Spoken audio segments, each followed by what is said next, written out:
দেখো, Indian polity যে কিছু কোয়েশ্চেন থাকে বা কিছু কোয়েশ্চেন বারবার আসে বা কোন টপিক থেকে কোয়েশ্চেন আসে আমাদের আরবি এনটিপিসি কিংবা ডাব্লিউবিসিএস কিংবা আদার্স এক্সামে, যেগুলো ভুল হয়, আমারও ভুল হয়, সবারই ভুল হয়, বা কোনো জায়গাতে মাঝে মধ্যে গন্ডগোল হয়ে যায়, অপশান এলিমিনেট করতে বা ভুল হয়ে যায় বা ওনার মনে পড়ে না, সেই টপিকগুলো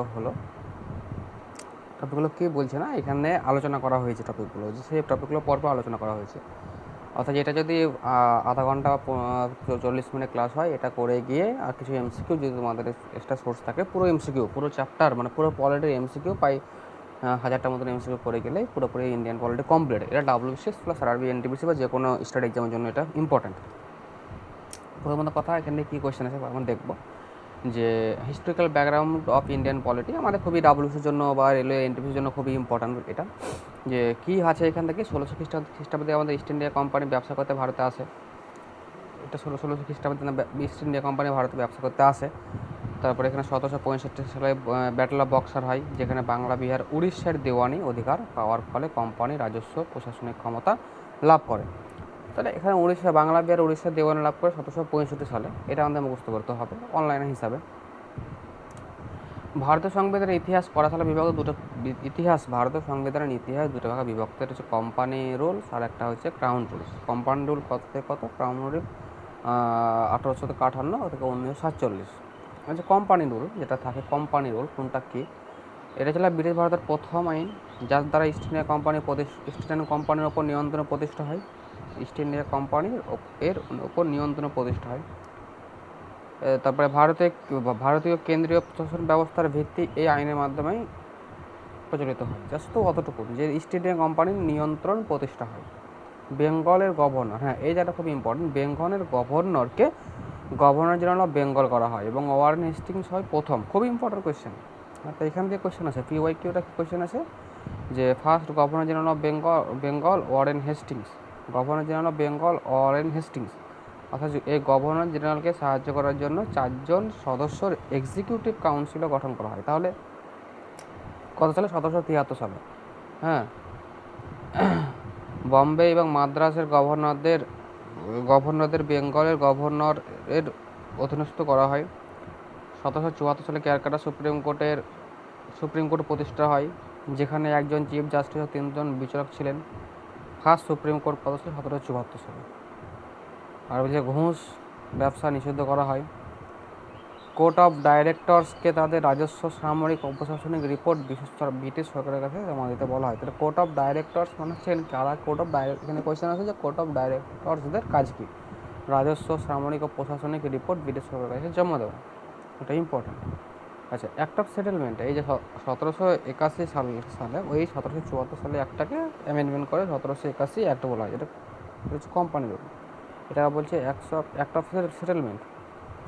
এই আইনের মাধ্যমে গভর্নর জেনারেল তার কাউন্সিলের কর্মচারীদের অফিসিয়াল কাজ সুপ্রিম কোর্টের আওতার বাইরে রাখা হয়। গভর্নর জেনারেল ও কাউন্সিলের কাজ সুপ্রিম কোর্টের আওতার বাইরে। হ্যাঁ, রাজস্ব কর এগুলো সুপ্রিম কোর্টের বিচারাধীন নয়, এটা বলেছিল। সুপ্রিম কোর্টের বিচার ক্ষমতা ক্যালকাটা এর বাসিন্দাদের উপর প্রযোজ্য করা হয়। সুপ্রিম কোর্টের বিচার ক্ষমতা ক্যালকাটা এর বাসিন্দাদের উপরে শুধু করা হবে। হিন্দু ল ও মুসলিমের জন্য মোহামেডান ল করা হয়। প্রভিন্সিয়াল কোর্টের অ্যাপিল গভর্নর জেনারেল কাউন্সিলের কাছে নেওয়া ব্যবস্থা করা হয়, সুপ্রিম কোর্টের কাছে নয়। প্রভিন্সিয়াল কোর্টের অ্যাপিল গভর্নর জেনারেল ইন কাউন্সিলের কাছে, এটা খুবই ইম্পর্টেন্ট। প্রভিন্সিয়াল কোর্টের অ্যাপিল প্রিভিয়াসের আসে না, তবু মনে রাখো। পিটস ইন্ডিয়া অ্যাক্ট,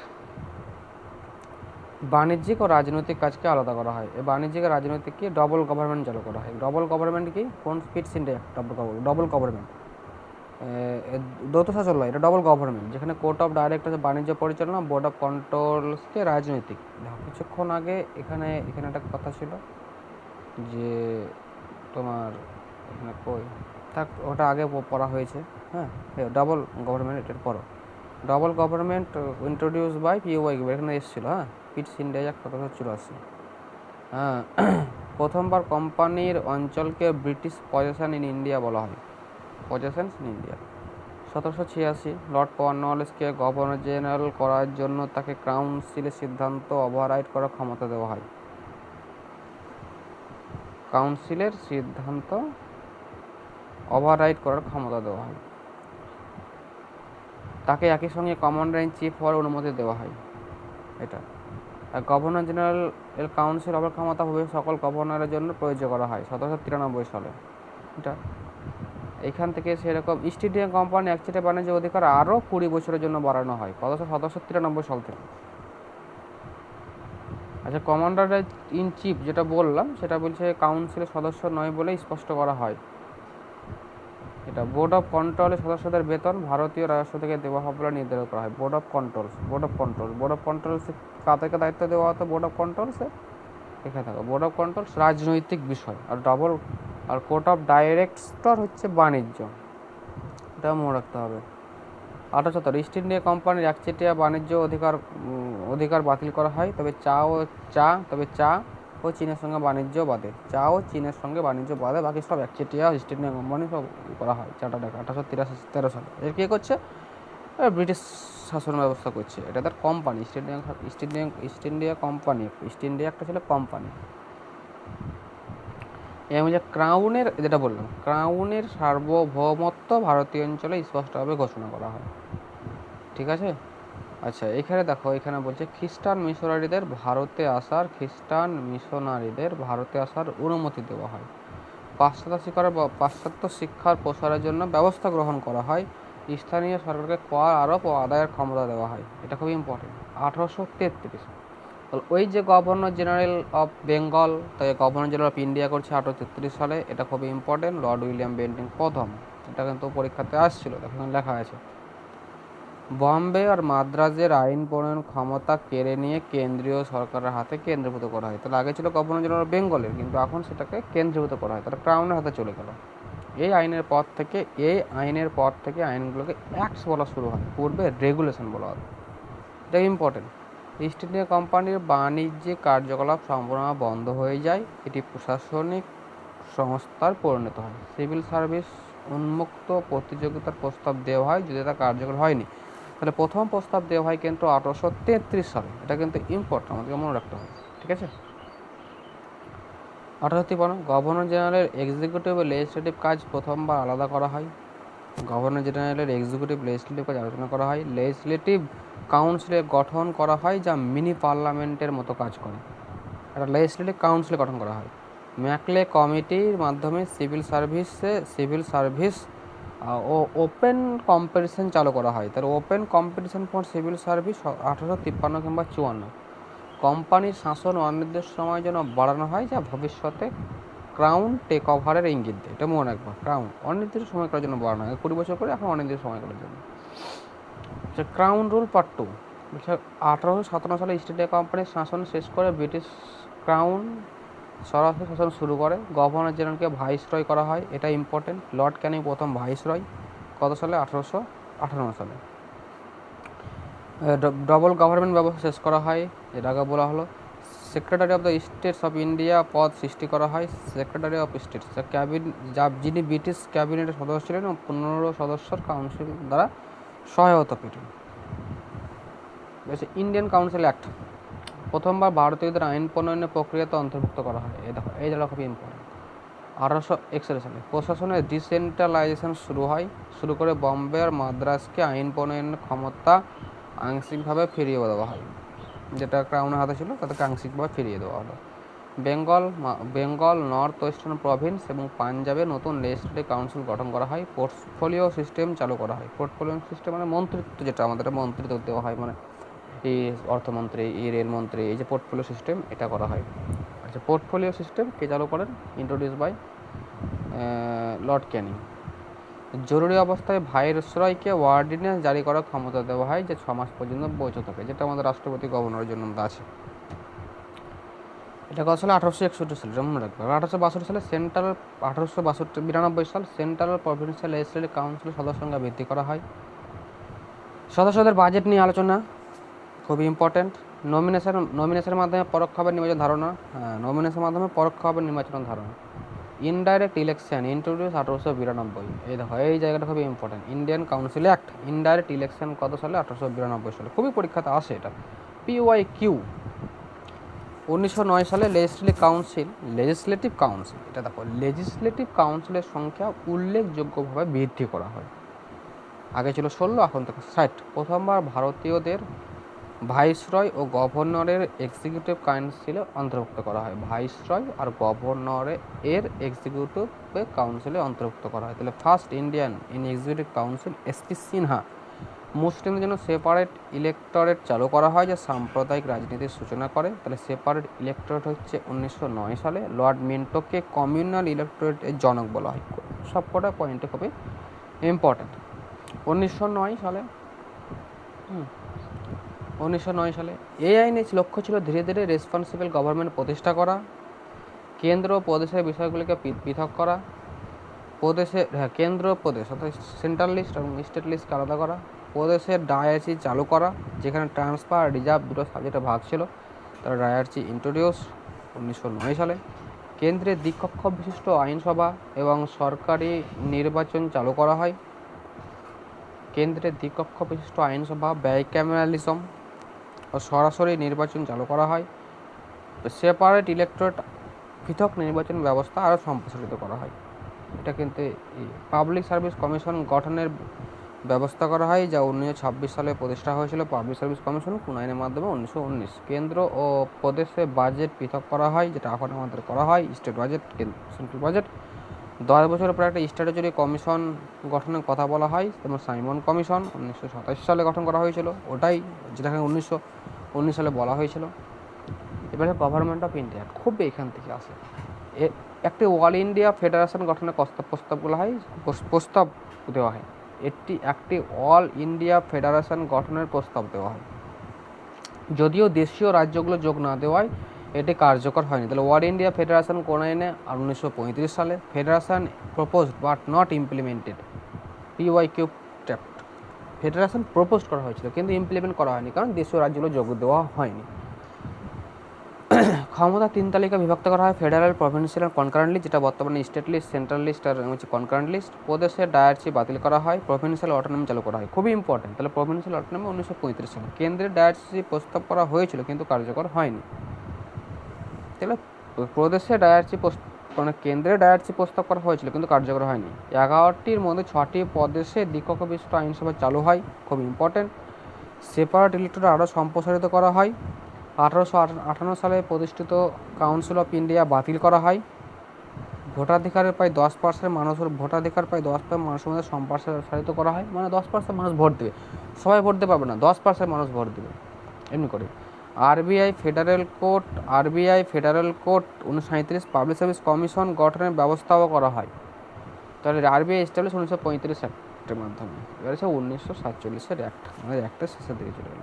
এই আইনের মাধ্যমে ব্রিটিশ শাসনের অবসান ঘটে এবং ভারত স্বাধীন রাষ্ট্রে পরিণত হয়। আমরা জানি 1947 সালে আমাদের ভারতীয়দের স্বাধীনতা লাভ করেছিল, এটা আমরা অলরেডি সবাই জানি। ভারত ও পাকিস্তান নামে দুটি স্বাধীন ডোমিনিয়ন স্ট্যাটাস তৈরিও করা হয়। ভারত ও পাকিস্তান নামে দুটি স্বাধীন ডোমিনিয়ন স্ট্যাটাস তৈরি করা হয়। ভাইসরয় ও সেক্রেটারি অফ স্টেটসের পদ বিলুপ্ত করা হয়, খুবই ইম্পর্টেন্ট। কনস্টিটিউশন অ্যাসেম্বলিকে সংবিধান প্রণয়ন ও আইন পরিবর্তনের পূর্ণ ক্ষমতা দেওয়া হয়, খুব ইম্পর্টেন্ট। দেশীয় রাজ্যগুলোর ওপর ব্রিটিশ প্যারামাউন্টেন্সি শেষ হয়ে যায় এবং তারা স্বাধীনভাবে ভারত বা পাকিস্তানে যোগ দিতে পারে। তাহলে প্যারামাউন্টেন্সি ল্যাপস 1947 সালে। ব্রিটিশ রাজার এম্পারার অফ ইন্ডিয়া উপাধি বাতিল করা হয় 1947 সালে। তো আমাদের এইটুকু ছিল, এখান থেকে কোয়েশ্চেন আসে, আমাদের প্রায় কোয়েশ্চেন আছে। এস.পি. সিনহা কোয়েশ্চেনটা আসে, কত সালে কোথায় ডায়ার্চি 1919 সালে সেন্ট্রাল প্রভিন্সে, তারপরে সেটাকে করে প্রভিন্সিয়াল অটোনমি চালু করা হলো, সেই প্রভিন্সে ডায়ার্চি বাদ দিয়ে। এইসব জিনিসগুলো আমি যেগুলো বললাম এগুলো পরীক্ষাতে খুবই প্রায় আসে। ক্লাস বড় হবে তাই কুইক রিভিশনের জন্য এটা তাড়াতাড়ি আমি বলছি, ঠিক আছে। Next, in important constitution amendment, first amendment. হ্যাঁ, কিছু অ্যামেন্ডমেন্টস থেকে আমাদের রেলওয়েতে অ্যামেন্ডমেন্টস মানে আর্টিকেলের কোয়েশ্চেন আসে। তো এইখান থেকে কী কোয়েশ্চেন আসে হয়তো দেখো, যে ফার্স্ট অ্যামেন্ডমেন্ট 1951 সালে। ফার্স্ট অ্যামেন্ডমেন্ট 1951 সালে 9 schedule to seal land reform from judicial review, এটা। 7 amendment 1956, reorganisation of state on linguistic basis, allowed same person as a governor for 2 or more states, একই ব্যক্তি দুজন স্টেটস 2 বা তার বেশি রাজ্যে করতে পারবে, রাজ্যপাল হতে পারবে। আর এটা হচ্ছে ভূমি নিয়ে এটা, হ্যাঁ। ফার্স্ট টাইমে 1971 সালে 9 schedule to seal land reforms laws from judicial review. 10th amendment, Dadra Nagar Haveli as union territory 1941 সালে। 13তম অ্যামেন্ডমেন্ট, নাগাল্যান্ড স্টেটহুড 1963 সালে। আর নাগাল্যান্ডের জন্য স্পেশাল আর্টিকেল 371, নাম আসমানজিকে, ঠিক আছে। 24তম amendment, made it mandatory for president to give assent constitution amendment bill. 24তম অ্যামেন্ডমেন্টের মাধ্যমে করা হয়েছিল যে কনস্টিটিউশন অ্যামেন্ডমেন্ট বিলটা প্রেসিডেন্টের সই বাধ্যতামূলক। আর 36তম অ্যামেন্ডমেন্ট বলা হয়েছিল Sikkim become a full state of India. 42তম অ্যামেন্ডমেন্ট, যাকে বলা হয় মিনি কনস্টিটিউশন। ফান্ডামেন্টাল ডিউটিস কোথা থেকে নেওয়া হয়েছিল? ইউএসএর হাত থেকে।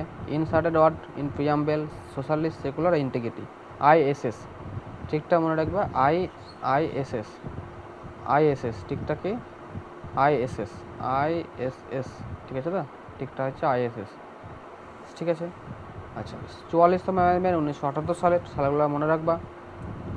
হ্যাঁ, 44তম 1978 সালে কেউ বলছে right to property change to legal right, 300 A 44তম amendment. Written cabinet recommendation needed for এমার্জেন্সির জন্য লিখিত ক্যাবিনেটের প্রস্তাবপত্র নেওয়া দরকার, নিতে হবে এটা, হ্যাঁ। 52তম অ্যামেন্ডমেন্ট 1985 সালে, 10 schedule anti defection law, trick কি? সরকার ট্রিক 5 দুগুণে 10, তাহলে 5 দুগুণে 10, 56। Goa become the full state 1987 সালে, ঠিক আছে। আচ্ছা, বেশ। 61তম অ্যামেন্ডমেন্ট 1989 সালে, 21 থেকে ভোটিং বয়স 18 করা হয়েছিল, এটা সবাই জানো তোমরা। 1991 সালে 69তম অ্যামেন্ডমেন্ট অ্যাক্ট, দিল্লিকে ন্যাশনাল ক্যাপিটাল রিজন বলা হয়। 71তম অ্যামেন্ডমেন্ট 1991 সালে, এ শিডিউল, নেপালি, মণিপুরি, কোঙ্কনি ভাষা এনএমকে নামাক থেকে। 71তম অ্যামেন্ডমেন্ট 1992 সালে, কোন ব্যাটা 8 শিডিউলে কোন ভাষা 8 শিডিউলে অ্যাড করা হয়েছিল? নামাক মানে এনএমকে। 71তম অ্যামেন্ডমেন্ট 1992, সব অ্যামেন্ডমেন্ট আমি একসঙ্গে করে দিয়েছি। তারপরে 73তম অ্যামেন্ডমেন্ট 1992 সালে, পঞ্চায়েতের রাজ পার্ট 9 ছিল, 11th শিডিউল, 29টা সাবজেক্টে ছিল। ও পঞ্চায়েতের টোটাল সাবজেক্ট ছিল 29টা, এটা মনে রাখতে হবে, হ্যাঁ। 74তম অ্যামেন্ডমেন্ট 1992 সালে, হ্যাঁ। তো আরবান লোকাল বডিজ মিউনিসিপ্যালিটি 9 আর্টিকেলে আছে। আচ্ছা, মিউনিসিপ্যালিটির সাবজেক্ট ছিল 18টা, 12 শিডিউলে আছে, ঠিক আছে। 86 অ্যামেন্ডমেন্ট 2002 সালে, right to education 21A, age 16 থেকে 6 থেকে 14, added 11 fundamental duties for parents. 86 amendment 2002 সালে, right to education article 21A, age 6 to 14 added. এছাড়াও 11 ফান্ডামেন্টাল ডিউটি ফর প্যারেন্টস, মানে 11তম ফান্ডামেন্টাল ডিউটিটাও এখানে অ্যাড করা হয়েছিল। তাহলে আগে ছিল 10টা, 86তম অ্যামেন্ডমেন্ট পর 2002 সালে হয়েছিল কোথায়? 11টা, যেখানে আমাদের 11টা ফান্ডামেন্টাল ডিউটি লেখা হয়েছে। আর 89 অ্যামেন্ডমেন্ট 2003, স্প্লিট কমিশন, হ্যাঁ 89 অ্যামেন্ডমেন্ট 2003, আর্টিকেল 338 কত এসসি কমিশন গঠন করা হয়েছিল, আর আর্টিকেল 338 এসটি কমিশন গঠন করা হয়েছিল। Split commission into 2। 91 amendment 2003, 15% total strength Lok Sabha and Rajya Sabha, বলছে লোকসভা কিংবা অ্যাসেম্বলি, লেজিসলেটিভ অ্যাসেম্বলির স্ট্রেংথ হতে হবে 15%, টোটাল স্ট্রেংথের 15% হতে হবে।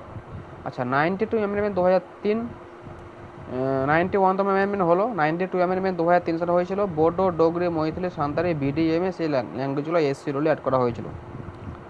97 amendment act, cooperative society got constitutional status. আর কত সালে ছিল এখানে? কোঅপারেটিভ সোসাইটির শিডিউল পার্ট নাম্বার কত? 9B, এটা মনে রাখতে হবে। Made it for fundamental rights article 19, এবং এটাকে ফান্ডামেন্টাল রাইটসে যোগ করা হয়েছিল আর্টিকেল 19-এ। 97 অ্যামেন্ডমেন্ট 2011 সালে। 100তম amendment, India Bangladesh territory exchange, তোমরা সবাই জানো 2015 সালে হয়েছিল। 101তম অ্যামেন্ডমেন্ট 2017 সালে, GST, goods and service tax, ঠিক আছে। 102তম amendment, NCBC, national commission for backward classes got constitutional status article 338B। ইডাব 10% reservation for jobs and education 103তম অ্যামেন্ডমেন্ট 2019 সালে 10% রিজার্ভেশন। 104তম অ্যামেন্ডমেন্ট 2020 সালে Anglo Indian reservation abolished, SC ST reservation extended. মানে এটা মানে হলো যে অ্যাংলো ইন্ডিয়ান রিজার্ভেশনটা লোকসভা থেকে হটিয়ে দিয়ে SC ST রিজার্ভেশন করা হয়েছিল, এটাই 104তম অ্যামেন্ডমেন্টের মাধ্যমে 2020 সালে। ঠিক আছে। 105তম অ্যামেন্ডমেন্ট 2021 সালে state regained power to identify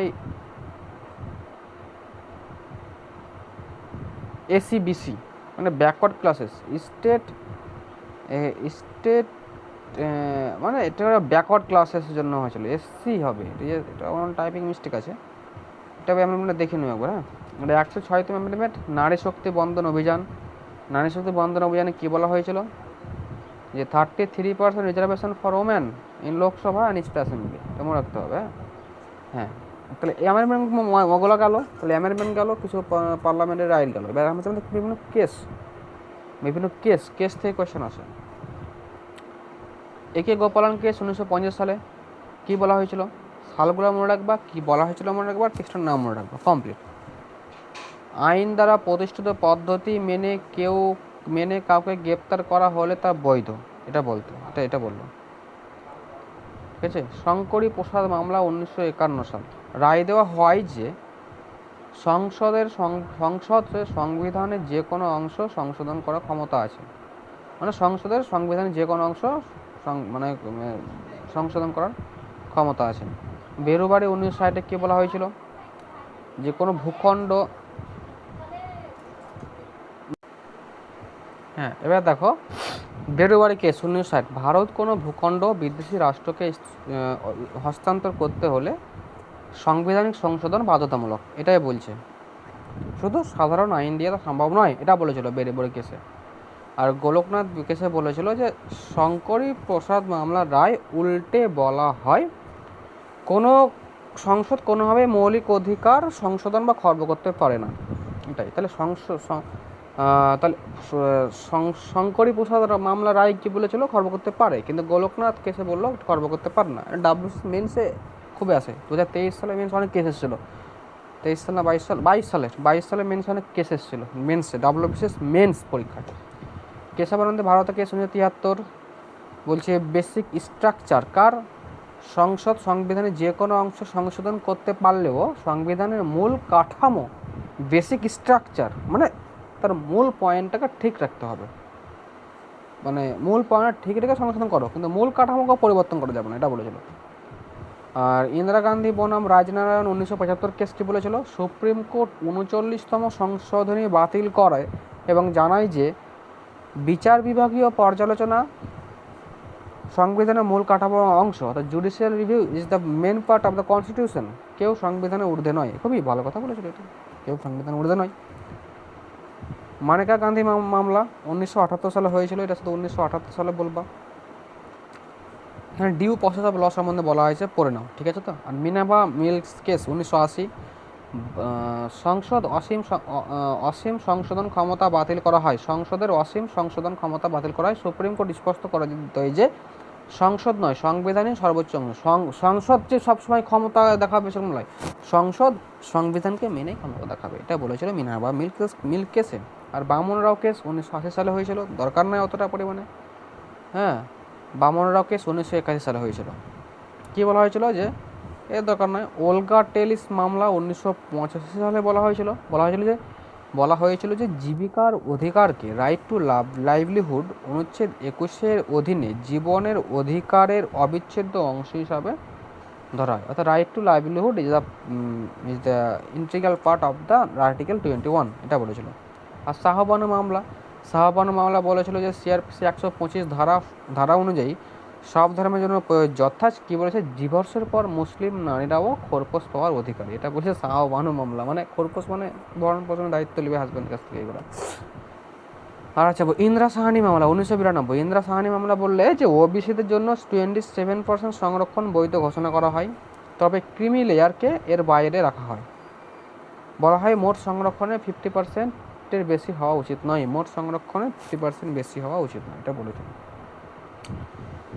আচ্ছা, বলছে এসআর বোম্মাই মামলা 1994, কী বলছে, ধারায় 356 ধারায় অধীনে রাষ্ট্রপতি শাসনের অপব্যবহার রোধে রায় দেওয়া হয়। এটি বিচার বিভাগীয় পর্যালোচনার অধীনে করা হয়। ঠিক আছে। আচ্ছা, বিশেষ মামলা কর্মক্ষেত্রে নারীদের যৌন হয়রানি প্রতিরোধে সুপ্রিম কোর্টের ঐতিহাসিক বিশাখা গাইডলাইন জারি করা হয়। তাহলে বিশাখা গাইডলাইন্স 1997 সাল, মানে কর্মক্ষেত্রে নারীদের যে বিভিন্ন রকম সেক্সুয়াল হ্যারাসমেন্ট করা হয় সেটাকে বলা হয়েছে এখানে। সরলা মুদগল মামলা 1995 সালে, লিলি থমাস মামলা 2013 সালে, লানসা মামলা 2014 সালে। এখানে নালসা মামলাতে কী বলা হয়েছিল যে রূপান্তরকামীদের আইনতভাবে তৃতীয় লিঙ্গ হিসাবে স্বীকৃতি দেওয়া হয় এবং তাদের মৌলিক অধিকার নিশ্চিত করা হয়। এটা খুবই ইম্পর্টেন্ট। সায়রা বানু কেস বলেছে, শাহবানুটা আলাদা। সায়রা বানু বলছে তাৎক্ষণিক 3 তালাককে অসাংবিধানিক ও বেআইনি ঘোষণা করা হয়। কেস পুট্টস্বামী মামলা, রাইট টু প্রাইভেসি।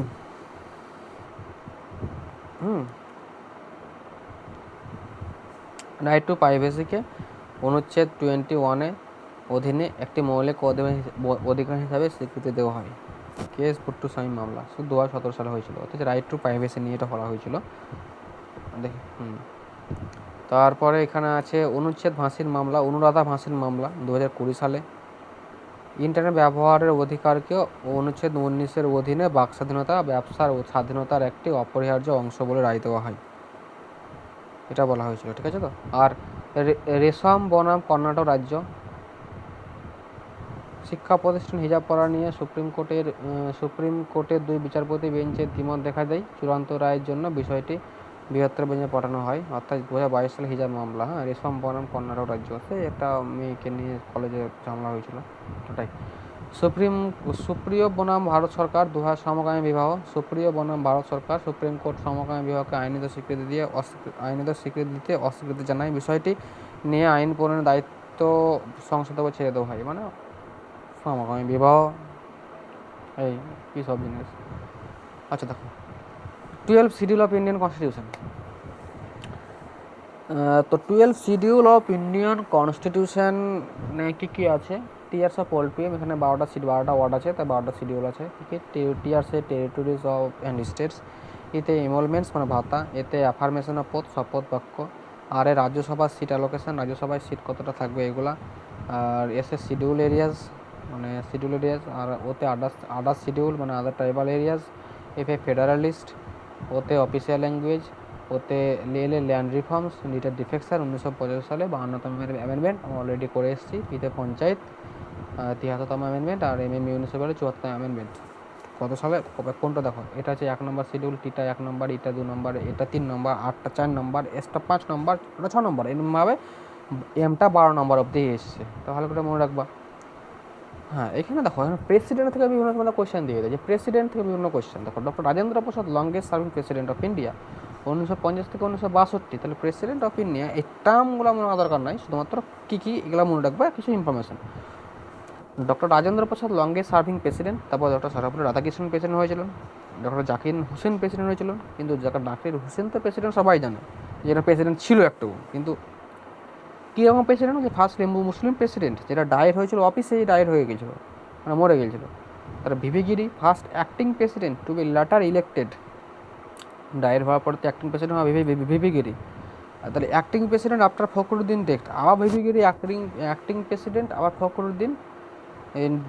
ফখরুদ্দিনের পরে acting president. B D Jatti acting president after Fakhruddin death. Neelam Sanjiva Reddy only president elected unopposed. Giani Zail Singh first Sikh president. আর Venkataraman served during coalition era. Doctor Shankar Dayal Sharma, K R Narayan first Dalit president. Missile man of people president বলা হয় ডক্টর এপিজে আব্দুল কালামকে। Pratibha Patel first women president of India. Pranab Mukherjee ex finance minister ছিল। রামনাথ কোবিন্দ তো আর Draupadi Murmu first tribal and second women president. তাহলে first হচ্ছে প্রতিভা প্যাটেল আর সেকেন্ড হচ্ছে women president. First Pratibha Patel 2007 থেকে 2012 সালে হয়েছিল, এটা মনে রাখবা।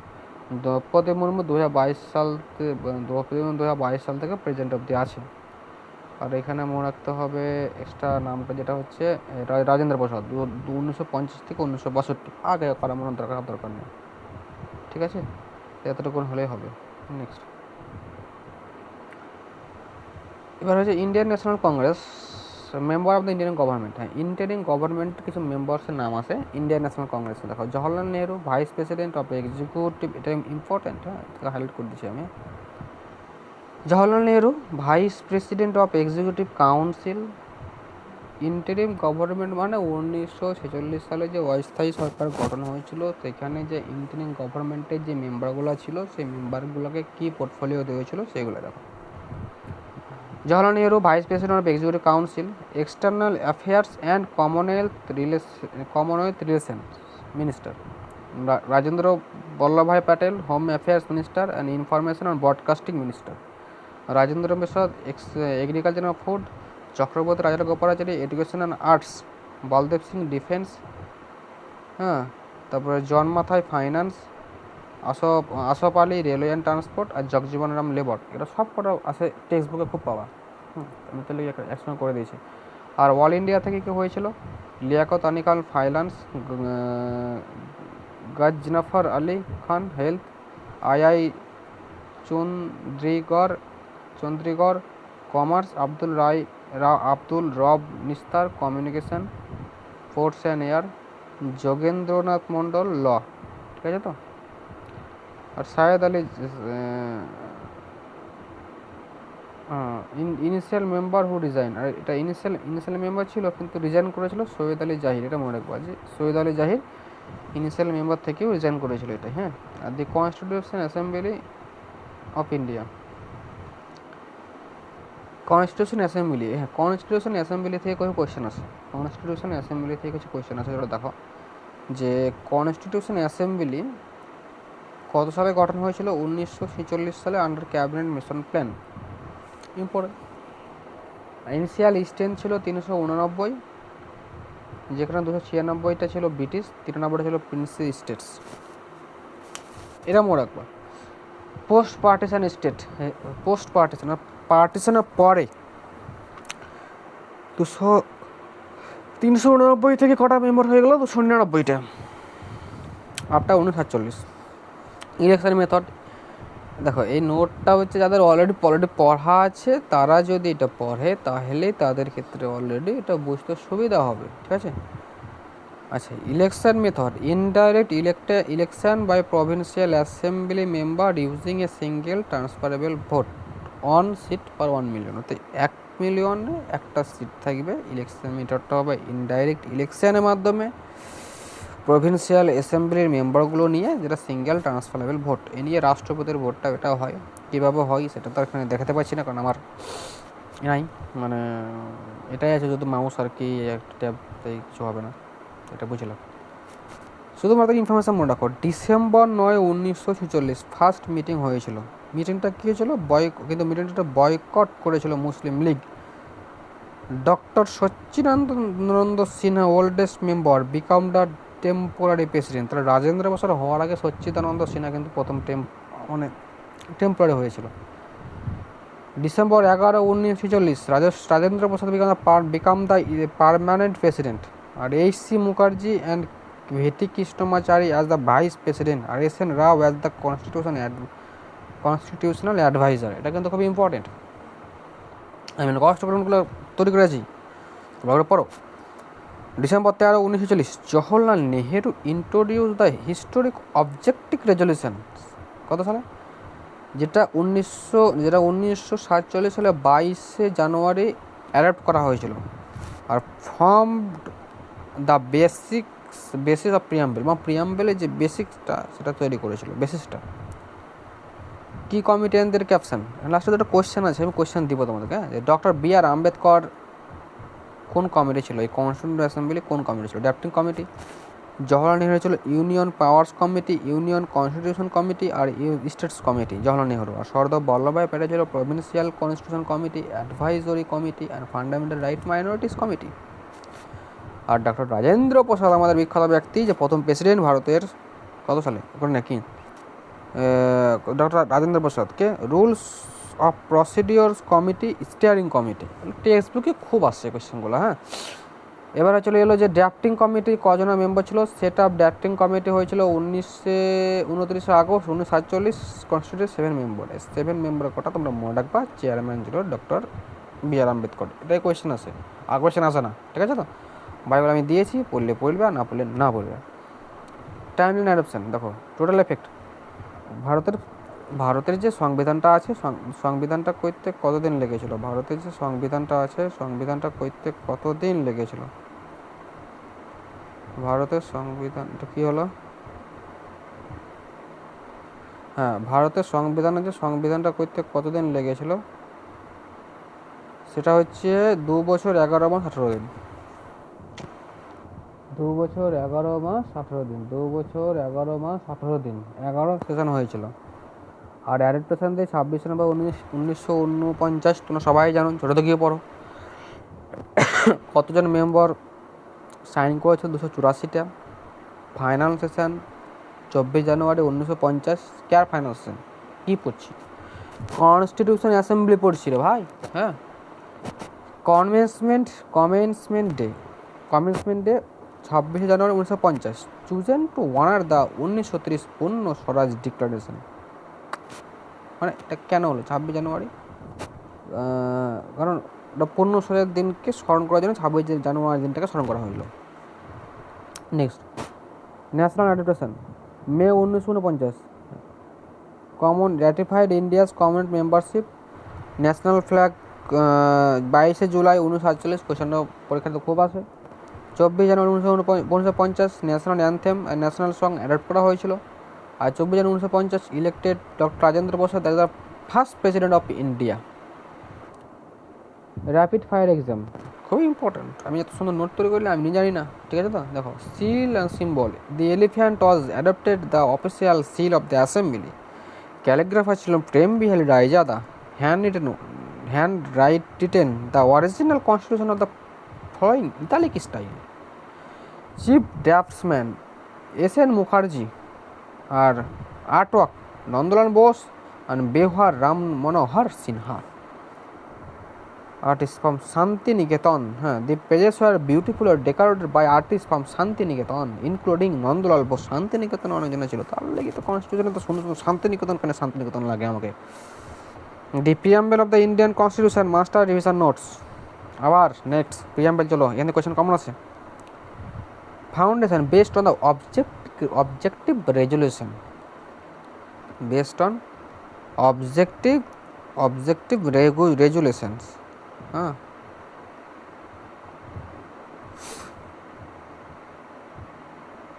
ঠিক আছে।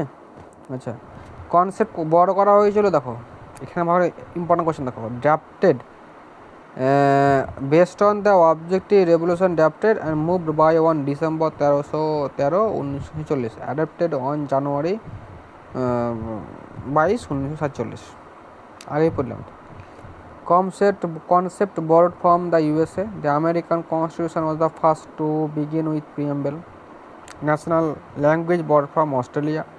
Nature, it is non-justiciable, meaning its provision are not enforceable courts of law. এটা এনফোর্স করা যাবে না, এটা নন জাস্টিসেবল, এটা ভঙ্গ হলে কোর্টে গিয়ে বিচার যাইতে পারবো না, এটাই বলছে। 4 ingredients. Source of authority. Derive the authority from the people of India. Source and authority কথা বলে এখানে। Nature of the Indian states. Indian স্টেটসের নেচার কীরকম প্রিয়াম্বলটা পড়লে বুঝতে পারবা। Declares India to be the sovereign, socialist, secular and democratic and republic. মাথার উপর দিন গেল, খানিক পরে বলছি। Objectives of the constitution. কনস্টিটিউশনের উদ্দেশ্য কী? Justice, liberty, equality and fraternity. এটা হচ্ছে প্রাইমারি অবজেক্টিভস। ডেট কত? 26 নভেম্বর 1949, সেটাও কনস্টিটিউশনে বলা আছে। সোভিয়েত মানে কি? India is neither dependency not Dominion of any other Nations but an independent states. Socialist কথাটা অ্যাডেড করা হয়েছিল 42তম সংবিধানের মাধ্যমে 1946 সালে। মিক্সড ইকোনমি জানো এগুলো। Aiming to end poverty, ignorance and integrity. মানে সোশ্যাল এটা পড়লে বুঝতে সোশ্যাল কী বলছে। মিক্সড ইকোনমি কী পড়লে বুঝতে পারবা। সামাজিকভাবে সেকুলার, এটাও 1940 সালে করা হয়েছিল। সেকুলার মানে ধর্মনিরপেক্ষ। ডেমোক্রেটিক, ডেমোক্রেটিক মানে হচ্ছে মানুষই, পিপলই, জনগণই সব সুপ্রিম পাওয়ার আছে, জনগণই position of supreme power by the people. আর সেগুলোকে তারা রিপ্রেজেন্টেটিভ পার্লামেন্টারি ডেমোক্রেসি, মানে তারা বিভিন্ন রিপ্রেজেন্টেশনের মাধ্যমে লোক, জনগণের রিপ্রেজেন্টেটিভগুলো পার্লামেন্টে গিয়ে বক্তব্য ঝাড়বে, এটাই বলা হয়েছে। Republic, the head of the state is always elected by direct and indirectly for a fixed period, not a hereditary monarchy. Hereditary মানে হচ্ছে আমার বাপ প্রধানমন্ত্রী বলে আমার 14 গোষ্ঠী প্রধানমন্ত্রী হবে, সেরকম নয়। আমার বাপ প্রধানমন্ত্রী হবে বলে বাকি মানে বাকি আমার জনগণও প্রধানমন্ত্রী হবে, এরকম কোনো কথা নয়। মানে আমার পরবর্তী প্রজন্ম প্রধানমন্ত্রী সেরকম নয়। Justice, social and economic and political, this was ideal taken from the, হ্যাঁ এইগুলো দেখো, এইগুলো তোমাদের বাড়িতে কাজ। Liberty college fraternity taken from the, এগুলো কিন্তু তোমরা মনে রাখবা। জাস্টিস, এটা মনে রাখবা, জাস্টিস এগুলো তোমরা থেকে আনো, মানে তোমরা গুগল সার্চ করে আনো। Justice, social, economic, political, this idea was taken from the dash country. Liberty, equality, fraternity, these ideas were taken from the dash country. Amendment and 42 amendment, দেখো বলছি যে can it be amendment? Yes, দরকার নেই। How many times it can be amendment? Only once. আচ্ছা 42তম বলছে basic স্ট্রাকচারকে রেখে amendment করতে হবে, আর্টিকেল 368 অনুসারে। 42তম অ্যামেন্ডমেন্টের মাধ্যমে সোশ্যালিস্ট সেকুলার ইন্টিগ্রিটি, এটা অলরেডি পড়লাম। ল্যান্ডমার্ক কেসেস অনেকগুলো পড়েছো তোমরা। Supreme held the preamble is an integral part of the constitution, এটা বলবো। Supreme court rule that preamble is a part of the constitution. Supreme Court rejected the earlier opinion, held the preamble is a part of the constitution. এটা মানে এটা কেশবানন্দ ভারতী কেসে বলা হয়েছিল, কেশবানন্দ ভারতী কেসে এটা বলা হয়েছে যে কে মানে কোথায় করা হয়েছিল, এটা কেশবানন্দ ভারতী কেসে বলা হয়েছিল। হ্যাঁ, আর দেখো, আর এগুলো কে কী বলেছিল দেখো, identity card of the constitution, এটা তোমরা বলবা। হ্যাঁ, তারপর হচ্ছে drafting committee member call the horoscope of our sovereign democratic republic, এটা কে বলেছিল। সোল অফ দ্য কনস্টিটিউশন কে বলেছিল। কি টু দ্য কনস্টিটিউশন কে বলেছিল। Jewel set in the constitution কে বলেছিল। কি নোট অফ দ্য কনস্টিটিউশন, এটাও কে বলেছিল। এগুলো সব তোমরা মানে এতে বলবা, মানে ভিডিও কমেন্ট সেকশনে গিয়ে বলো। The preamble of the constitution, already তো পড়লাম, এটা খবর আছে, ডাবল টাইপিং।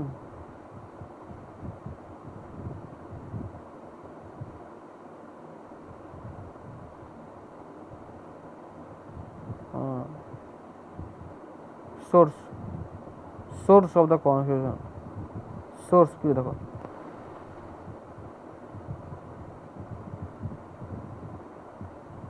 সোর্স দেখো, British constitution, UK, parliamentary systems, bicameral legislature, rule of law, legislative procedure, single citizenship, cabinet system, concept of the speaker and his role, parliamentary privilege, prerogative rights like habeas corpus, mandamus, তোমরা জানো এগুলো।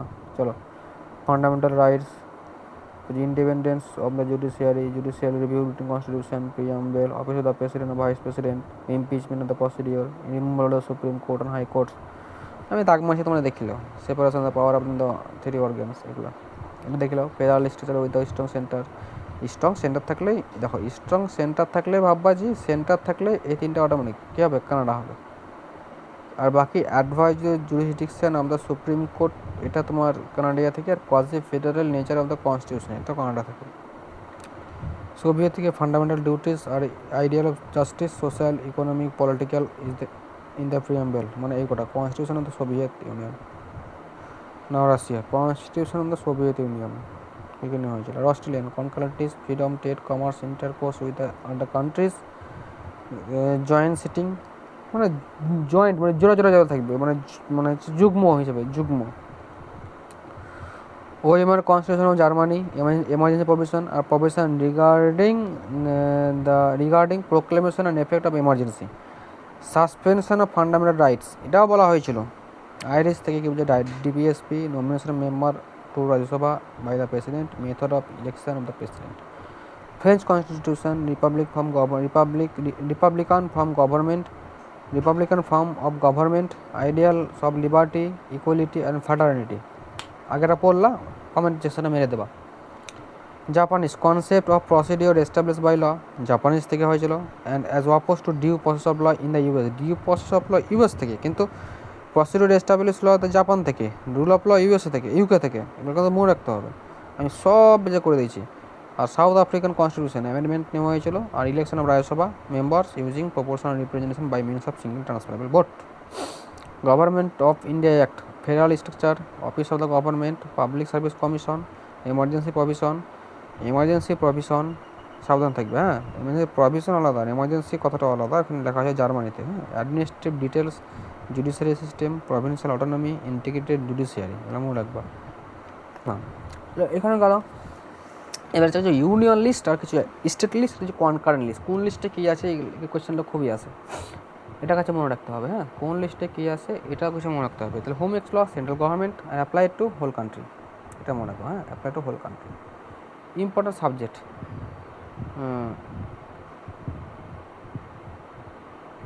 আর কী আছে, state list, central list. দেখো central লিস্টে কী কী আছে, দেখো সেন্ট্রাল ডিফেন্স আছে,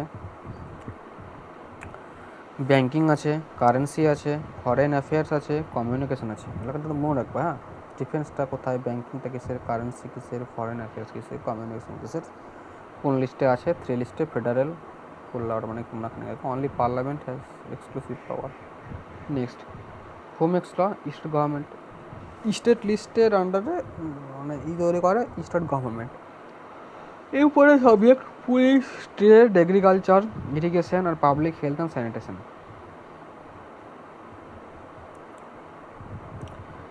এমার্জেন্সির সময়ে স্টেটের কোনো রকম পাওয়ার থাকে না, এক্সক্লুসিভ পাওয়ার থাকে না।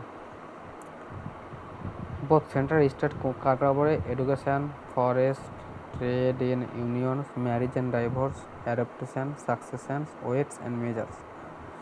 Both can make law in case of conflict, central law prevails.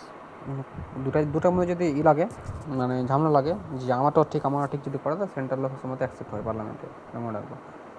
Exam, extra exam points very important. Introduce under article 246।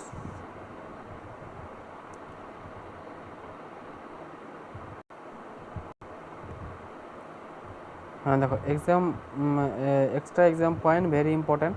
Introduce under article 46 কেসে পরে পড়বো।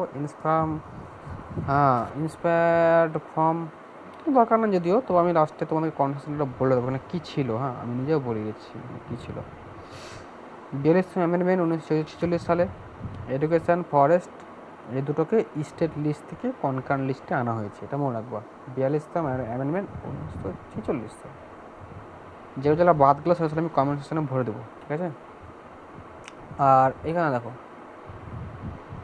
টেবিল মানে হচ্ছে আমাদের এখানে পার্টস, কোন পার্টস শিখিয়েছে। Part 1 union ads in territory, part 2 citizenship, এটাকে আলাদা কালার করে দিচ্ছি তাইলে হয়ে যাবে, ঠিক আছে।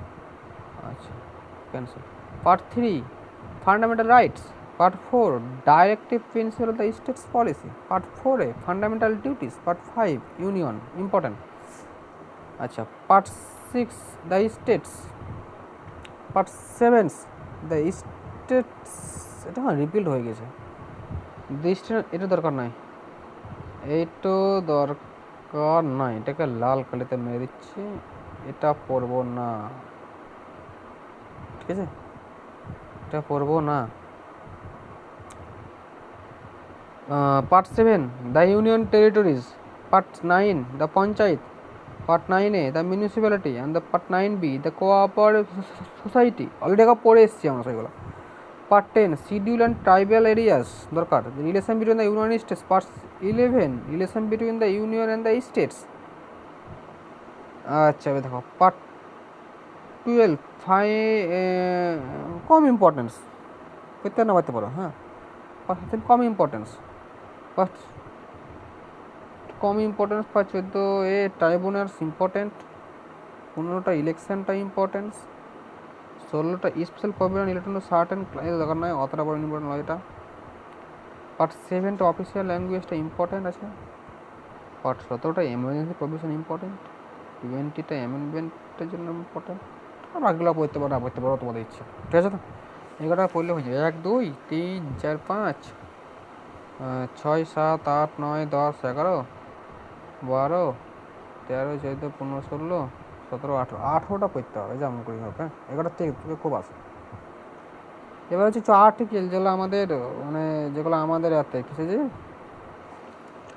এনটিপিসিতে খুব জিজ্ঞাসা করে যে আর্টিকেল আছে তো কি, মানে কোন আর্টিকেলগুলো মানে কোথায় কী হয় না হয়, কোথায় কীভাবে হয় না হয়, সেগুলো আমরা আবার পড়বো ভালো করে। আর্টিকেলের জন্য আমরা আলাদা একটা করে নেই, মানে এটা নিয়ে নিলাম, ঠিক আছে?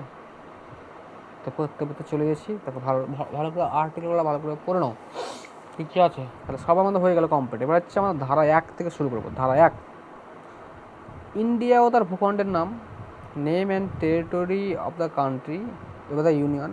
আমি পাশাপাশি বাংলা, তার পাশাপাশি ইংলিশটাকেও বলে দিয়েছি, ঠিক আছে?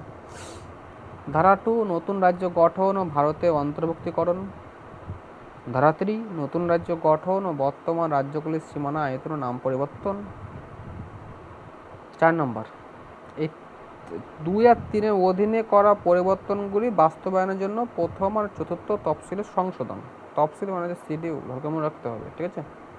যারা বাংলা বুঝো না তারা ইংরাজি পড়বা, আর যারা ইংরাজি বুঝো না তারা বাংলা পড়বা, দুটাই বুঝো তো দুটাই পড়বা, ঠিক আছে? সংবিধান পরিবর্তনের সময় নাগরিকত্ব, এটা মনে রাখতে হবে যে নাগরিকত্ব কত নম্বর আর্টিকেলে আছে? 5 নম্বর আর্টিকেলে আছে। 6 নম্বর আর্টিকেলে কে আছে? পাকিস্তান থেকে ভারতে আসা নির্দিষ্ট ব্যক্তিদের নাগরিকত্ব, পাকিস্তান থেকে ভারতে আসা। 7 নম্বর আর্টিকেলে বলা হয়েছে ভারত থেকে পাকিস্তানে চলে যাওয়া ব্যক্তিদের নাগরিকত্ব। 8 নম্বরে বলা হয়েছে ভারতের বাইরে বসবাসকারী ভারতীয় বংশোদ্ভূত ব্যক্তিদের নাগরিকত্ব, ঠিক আছে? ধারা 9-এ বলা হয়েছে স্বেচ্ছায় অন্য দেশের নাগরিকত্ব গ্রহণ করলে ভারতের নাগরিকত্ব ক্যান্সেল হবে। ধারা 10-এ বলা হয়েছে নাগরিকত্ব অধিকার অব্যাহত থাকা, এটা তো দরকার নাই, কিন্তু নাগরিকত্ব সম্বন্ধে যে সমস্ত আইন টাইন করবো এই ধারা 10-এ বলা হয়েছে, ঠিক আছে? 14 নম্বর আর্টিকেল বলেছে, স্যার 10 পরে 11 নাই কেন? 14 কেন ডাইরেক্ট? আরে কাপা, ওইগুলো পরীক্ষাতে আসবে না, ঠিক আছে তো?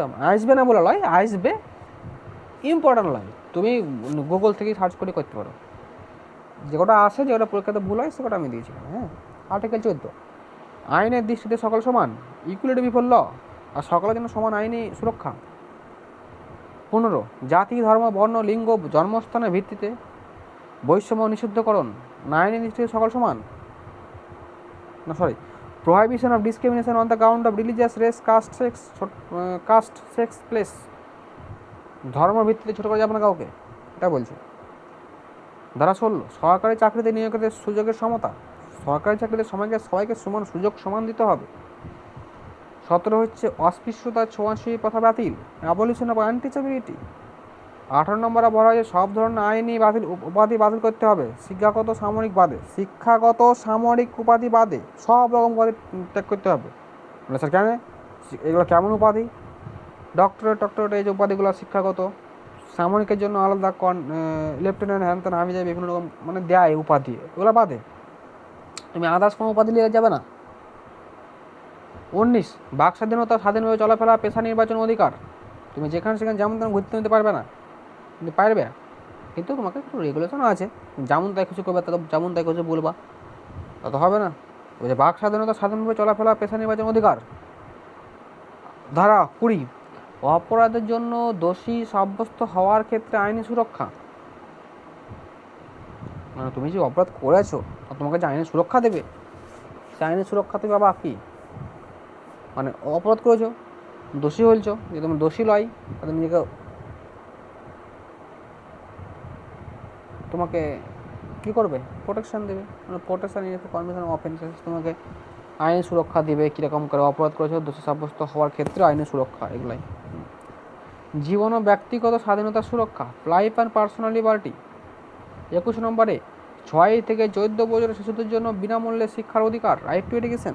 কত থেকে কত? 6 থেকে 14। রাইট টু এডুকেশন 6 থেকে 14। ধারা 22, নির্দিষ্ট কিছু ক্ষেত্রে বেআইনি গ্রেপ্তার ও আটকে রাখার বিরুদ্ধে সুরক্ষা। আর্টিকেল 23, মানুষ প্রচার ও জোরপূর্বক শ্রম বা বেকার খাটানো নিষিদ্ধকরণ। স্বাধীনভাবে 24, কারখানা বা খনিতে 14 বছরের কম বয়সী শিশুদের নিয়োগ করা যাবে না। স্বাধীনভাবে ধর্ম পালন ও প্রচারের অধিকার। 26 নম্বর আর্টিকেলে বলা হয়েছে ধর্মীয় প্রতিষ্ঠান স্থাপন ও পরিচালনার স্বাধীনতা। 26 নম্বর আর্টিকেল। 27 নম্বর আর্টিকেলে বলা হয়েছে কোনো নির্দিষ্ট ধর্ম প্রসারের জন্য কর বাধ্য না করা। কোনো নির্দিষ্ট ধর্মের প্রসারের জন্য কর প্রদানে বাধ্য করা যাবে না। নির্দিষ্ট শিক্ষা প্রতিষ্ঠানে ধর্মীয় শিক্ষায় অংশ নেওয়ার স্বাধীনতা। 28 নম্বর আর্টিকেলে বলা হয়েছে। 29 নম্বর আর্টিকেলে বলা হয়েছে সংখ্যালঘুদের ভাষা, লিপি ও সংস্কৃতি সংস্করণের অধিকার। আর্টিকেল 30-এ বলা হয়েছে শিক্ষা প্রতিষ্ঠান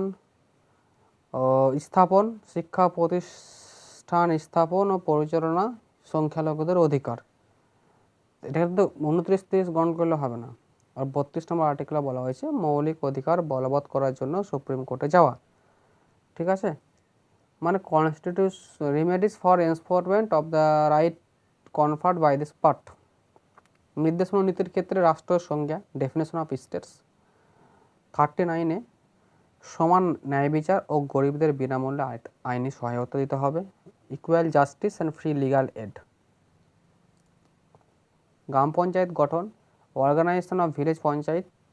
তারপরে বলছে 41 নম্বর আর্টিকেলে 41 নম্বর আর্টিকেলে বলছে কর্মসংস্থান, শিক্ষা, বার্ধক্য, অসুস্থতায় সরকারি সাহায্যের অধিকার।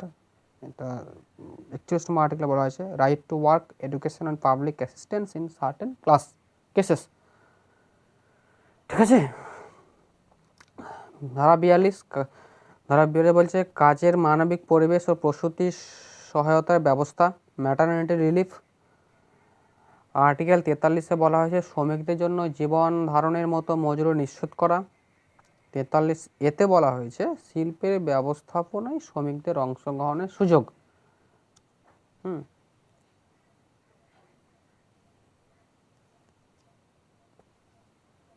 এটা কি আর্টিকেল আর্টিকেল 44। আর্টিকেল 44-এ বলা হয়েছে সমগ্র ভারতের জন্য অভিন্ন দেওয়ানি বিধি অর্থাৎ ইউনিফর্ম সিভিল কোড।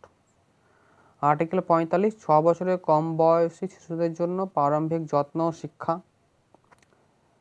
মানে এই দেখো এখানে 0 থেকে 6, ঠিক আছে, এটা মনে রাখবা। আর ধারা 46-এ বলা হয়েছে তফসিলি জাতি, উপজাতি ও দুর্বল শ্রেণীদের শিক্ষাগত ও অর্থনৈতিক স্বার্থের প্রসার। আর ধারা 47-এ বলা হয়েছে পুষ্টি ও জীবনযাত্রার মান উন্নয়ন ও জনস্বাস্থ্যের উন্নতি। 48-এ বলা হয়েছে আধুনিক পদ্ধতিতে কৃষি ও পশুপালন। 48 বলা হয়েছে পরিবেশ সুরক্ষা, বন ও বন্যপ্রাণী সংরক্ষণ। আর্টিকেল 49-এ বলা হয়েছে জাতীয় গুরুত্বপূর্ণ স্মৃতিস্তম্ভ ও স্থান সংরক্ষণ। আর্টিকেল 50-এ বলা হয়েছে শাসন বিভাগ থেকে বিচার বিভাগকে পৃথক রাখা। আর আর্টিকেল 51 বলা হয়েছে আন্তর্জাতিক শান্তি ও নিরাপত্তা বজায় রাখা। আর আর্টিকেল 51 বলেছে নাগরিকদের মৌলিক কর্তব্য। এবার রাষ্ট্রপতির ধারাপদে ছবি ট্রিক্স দেখো এখানে কি বলছে রাষ্ট্রপতির ট্রিকটা হচ্ছে যে পাকানি কোকা 2 দশম। ঠিক আছে তো 2 দশম পাকানি কোকা 2 দশম, এই দশম পর্যন্ত মনে রাখলে হবে। পাতে হচ্ছে আর্টিকেল 52 থেকে শুরু হবে 14। এবার পাতা হচ্ছে রাষ্ট্রপতির পদ, প্রেসিডেন্ট রাষ্ট্রপতির পদ। 52-53 হচ্ছে কাত হচ্ছে কার্যপালিকার প্রধান। 54 হচ্ছে নিতে দেখো নিতে হচ্ছে নির্বাচন। 55 হচ্ছে কোতে হচ্ছে কোটা বা কৃতি। তা কাতে হচ্ছে 56 হচ্ছে কার্যকাল বা মেয়াদ রাষ্ট্রপতি সবাই। তারপর 57 হচ্ছে মানে যে দুবার নিযুক্তি পুনর্নির্বাচন 57।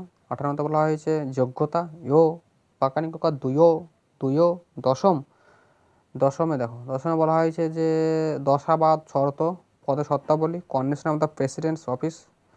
60-এ বলা হয়েছে শপথ। 61-তে বলা হয়েছে মহাভিয়োগ, procedure for impeachment of the president. 62-তে বলা হয়েছে মানে হচ্ছে রাষ্ট্রপতি পদের রিক্ততা অর্থাৎ শূন্য পদের পূরণ, এটা বলা হয়েছে। উপরাষ্ট্রপতি উস্কা নিকাশ সোনি হে, এটা হচ্ছে উস্কা নিকাশ সোনি হে, এটা হচ্ছে উস্কা উস্কা 63 উপরাষ্ট্রপতি। উস্কা দন্তের শতে হচ্ছে 64, শতে সভাপতি, রাজ্যসভার পদাধিকার বলে সভাপতি। 65 উস্কা কাতে কার্য বা রাষ্ট্রপতির অনুপস্থিতির কাজ। 66তে বলছে নিতে নির্বাচন। 67তে বলা হয়েছে কার্যকালের মেয়াদ কাতে কা উস্কা উস্কা উস্কা নি কাস, কাসে দন্তের সময় শূন্যপদের পূরণ। শনি 69 শনিতে শপথ, নিতে হচ্ছে নির্বহন হচ্ছে আকস্মিক পরিস্থিতিতে রাষ্ট্রপতির দায়িত্ব পালন। আর 74 হচ্ছে দেখো 74, ওটা রাষ্ট্রপতি হয়ে গেল, তার রাষ্ট্রপতি উপরাষ্ট্রপতি কমপ্লিট। 74 রাষ্ট্রপতিকে পরামর্শ দেওয়ার জন্য প্রধানমন্ত্রীর নেতৃত্বে মন্ত্রী পরিষদ। মন্ত্রীদের নিয়োগ মেয়াদ দায়িত্ব হচ্ছে 75 নম্বর আর্টিকেল। 76 নম্বর আর্টিকেল হচ্ছে ভারতের অ্যাটর্নি জেনারেল নিয়োগ। 78 নম্বর আর্টিকেলে বলা হয়েছে রাষ্ট্রপতির কাছে তথ্য সরবরাহের প্রধানমন্ত্রীর কর্তব্য। এটা কিন্তু দরকার। 80তে বলা হয়েছে রাজ্যসভার গঠন, আর 81তে বলছে লোকসভার গঠন। আচ্ছা, 89 বলা হয়েছে রাজ্যসভার চেয়ারম্যান, উপরাষ্ট্রপতি ও ডেপুটি চেয়ারম্যান। আর 90 বলা হয়েছে রাজ্যসভার ডেপুটি চেয়ারম্যানের পদ শূন্য হওয়া পদত্যাগ। 93 বলা হয়েছে লোকসভার স্পিকার বা ডেপুটি স্পিকারের নির্বাচন। আর 94 বলা হয়েছে স্পিকার বা ডেপুটি স্পিকারের শূন্য হওয়ার বা পদত্যাগ। 102 বলা হয়েছে এমপি পদের জন্য অযোগ্যতার কারণ, মানে ডিসকোয়ালিফিকেশন অফ মেম্বারশিপ 102-এ। 108-এ বলা হয়েছে যে জয়েন্ট সিটিং। 110-এ বলা হয়েছে মানি বিল। 111-তে বলা হয়েছে অ্যাসেন্ট টু বিল। 112-তে বলা হয়েছে অ্যানুয়াল ফাইন্যান্সিয়াল রিপোর্টস, জাস্ট একবার ঠিক করে মনে রাখে। 120-তে বলা হয়েছে language to be used in parliament, কোন ল্যাঙ্গুয়েজ পার্লামেন্টে ইউজ করা হবে। 123-এ বলা হয়েছে power of president to promulgate ordinance during recess of parliament, মানে 124-এ বলা হয়েছে establishment and constitution of the supreme court. 124-এ সুপ্রিম কোর্টের কথা বলা হয়েছে। 127-এ বলা হয়েছে অ্যাপয়েন্টমেন্ট অফ দ্য অ্যাডহক জাজেস। 128-এ বলা হয়েছে অ্যাটেন্ডেন্স অফ রিটায়ার্ড জাজেস at sitting of the supreme court. এটা সুপ্রিম কোর্ট অফ রেকর্ডে কথা বলা হয়েছে 129 নম্বর আর্টিকেলে। 131 নম্বর আর্টিকেলে বলা হয়েছে original jurisdiction of supreme court. 143-এ বলা হয়েছে power of president to consult supreme court. 148-এ বলা হয়েছে comptroller and auditor general of India. এত কটা। 152-তে বলা হয়েছে ডেফিনেশন অফ স্টেটস। 152-তে বলা হয়েছে ডেফিনেশন অফ স্টেট। 153-তে বলা হয়েছে প্রতিটি রাজ্যের জন্য রাজ্যপাল, গভর্নমেন্ট অফ দ্য স্টেটস। 154-তে বলা হয়েছে রাজ্য শাসন ক্ষমতা রাজ্যপালের হাতে থাকে, executive power of the states. 155-তে বলা হয়েছে রাজ্যপালের নিয়োগ। 57-তে বলা হয়েছে qualification for appointment as the governor. 161-তে বলা হয়েছে power of governor to grant pardon. 161 হচ্ছে গভর্নরের পার্ডনের ক্ষমতা। 165-তে বলা হয়েছে advocate general of for the states. 169-এ বলা হয়েছে abolition or creation of legislative council in the states. 169-এ 170-এ বলা হয়েছে বিধানসভার গঠন, composition of the legislative Assembly's.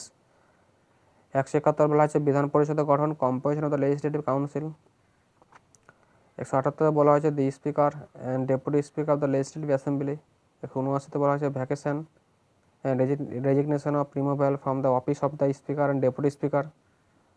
182-তে বলা হয়েছে the chairman and deputy chairman of the legislative council.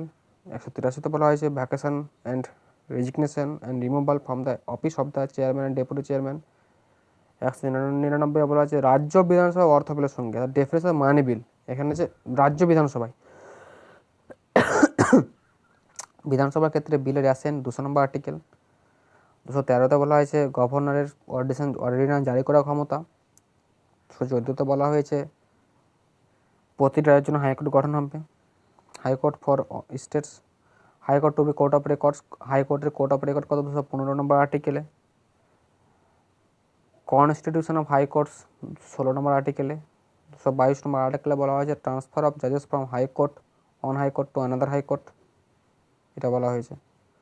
223 নম্বর আর্টিকেলে বলা হয়েছে appointment of the acting chief justice. 224-এ বলা হয়েছে appointment of the additional and acting জাজেস। 224-এতে বলা হয়েছে অ্যাটেন্ডেন্স অফ দ্য রিটায়ার্ড জাজেস অফ সিটিং আর সিটিং অফ হাইকোর্টস 224A। 225 বলা হয়েছে জুরিসডিকশন অফ এক্সিস্টিং হাইকোর্ট। 26 বলা হয়েছে রিট, হাইকোর্টের রিট। 32 সুপ্রিম কোর্টের। 231 বলা হয়েছে establishment of a common high court for 2 or more states. 231 নম্বর আর্টিকেলে। 233 নম্বর আর্টিকেলে বলা হয়েছে অ্যাপয়েন্টমেন্ট অফ দ্য ডিস্ট্রিক্ট জাজেস। 239 নম্বর আর্টিকেলে বলা হয়েছে administration of the union territories. 239 এতে বলা হয়েছে creation of local legislature or council of minister or the both certain union territories. 243 বলা হয়েছে গ্রাম পঞ্চায়েতের সংখ্যা। 243 গ্রাম সভা। 243 panchayat composition of the panchayat, পঞ্চায়েতের গঠন। 243 হচ্ছে পঞ্চায়েতে মহিলাদের ও SC STদের আসন সংরক্ষণ। 43 243 পঞ্চায়েতের মেয়াদ 5 বছর। 243 বলা হয়েছে পঞ্চায়েত সদস্য হওয়ার যোগ্যতা। 243 মানে অযোগ্যতা, ডিসকোয়ালিফিকেশন অফ দ্য মেম্বারশিপ। 243 243 বলা হয়েছে পঞ্চায়েতের কর আরোপের ক্ষমতা। 243 বলা হয়েছে পঞ্চায়েতের কর আরোপের ক্ষমতা। 243 বলা হয়েছে পঞ্চায়েতের হিসাব অডিট পরীক্ষা। 243 বলা হয়েছে ইলেকশন অফ দ্য পঞ্চায়েত। 243 বলা হয়েছে ডেফিনেশন অফ দ্য মিউনিসিপ্যালিটিস। 243 বলা হয়েছে রিজার্ভেশন অফ সিটস। 243 বলা হয়েছে পৌরসভার মেয়াদ। 243 বলা হয়েছে পৌরসভা সদস্য হওয়ার অযোগ্যতা। 243 বলা হয়েছে পৌরসভার কর আরোপের ক্ষমতা। 243 বলা হয়েছে পৌরসভার জন্য অর্থ কমিশন। 243 বলা হয়েছে জেলা পরিকল্পনা কমিটি। 243 বলা হয়েছে মেট্রোপলিটন পরিকল্পনা কমিটি। 244 বলা হয়েছে তফসিলি অঞ্চল উপজাতি এলাকার প্রশাসন। 248 বলা হয়েছে সংসদের অবশিষ্ট আইন প্রণয়ন ক্ষমতা। 249 বলা হয়েছে জাতীয় স্বার্থে রাজ্য তালিকার বিষয়ে সংসদের আইন প্রণয়নের ক্ষমতা। 250 বলা হয়েছে জরুরি অবস্থা জারি থাকলে রাজ্য তালিকা বিষয়ে সংসদের আইন প্রণয়ন। 258 বলা হয়েছে নির্দিষ্ট ক্ষেত্রে রাজ্যগুলিকে ক্ষমতা প্রদানের ক্ষেত্রে কেন্দ্রের ক্ষমতা। 262 বলা হয়েছে আন্তঃরাজ্য নদী জলবন্টন সংক্রান্ত বিবাদের নিষ্পত্তি। 263 বলা হয়েছে কেন্দ্র রাজ্য সমন্বয়ের জন্য আন্তঃরাজ্য পরিষদ গঠন। 266 বলা হয়েছে ভারত ও রাজ্যগুলির সঞ্চিত তহবিল কনসোলিডেটেড ফান্ড। 267 বলা হয়েছে কন্টিনজেন্সি ফান্ড। 268 বলা হয়েছে কেন্দ্র কর্তৃক আরোপিত কর কিন্তু রাজ্য দ্বারা সংগৃহীত কর। 268 269 বলা হয়েছে কেন্দ্র কর্তৃক সংগৃহীত কর কিন্তু রাজ্যগুলোর মধ্যে বণ্টিত কর। 270 বলা হয়েছে কেন্দ্র কর্তৃক সংগৃহীত ও কেন্দ্র রাজ্যের মধ্যে ভাগ। 275 বলা হয়েছে নির্দিষ্ট রাজ্যগুলোর ক্ষেত্রে কেন্দ্রের অনুদান। 275 grants for the union to certain states. 280 বলা হয়েছে অর্থ কমিশন। 292 বলা হয়েছে ভারত সরকারের ঋণ গ্রহণ borrowing by the government of India. আর 299 বলা হয়েছে যে borrowing by the government of India Bharat সরকারের ঋণ গ্রহণ, আর বরোয়িং বাই দ্য স্টেটস রাজ্য সরকারের ঋণ গ্রহণ। 293 300 বলা হয়েছে সম্পত্তির অধিকার, আইন ছাড়া সম্পত্তি থেকে বঞ্চিত করা যাবে না, এটা বলা হয়েছে। 312 বলা হয়েছে সর্বভারতীয় চাকরি অল ইন্ডিয়া সার্ভিস। 352 বলা হয়েছে কেন্দ্রে ইউপিএসসি ও রাজ্যগুলিতে এসপিএসসি সার্ভিস কমিশন থাকবে। 316 বলা হয়েছে পাবলিক সার্ভিস কমিশনের সদস্যদের মেয়াদ। 323 বলা হয়েছে সরকারি কর্মচারীদের বিবাদ মেটাতে প্রশাসনিক ট্রাইব্যুনাল। 324 বলা হয়েছে স্বাধীন নির্বাচন কমিশন গঠন। 326 বলা হয়েছে 18 বছর বয়সে ভোটাধিকারের ভিত্তিতে নির্বাচন। 330 বলা হয়েছে লোকসভায় তফসিল ও উপজাতিদের আসন সংরক্ষণ। 330 বলা হয়েছে, ঠিক আছে, তফসিল ও উপজাতিদের আসন সংরক্ষণ SC STদের। আর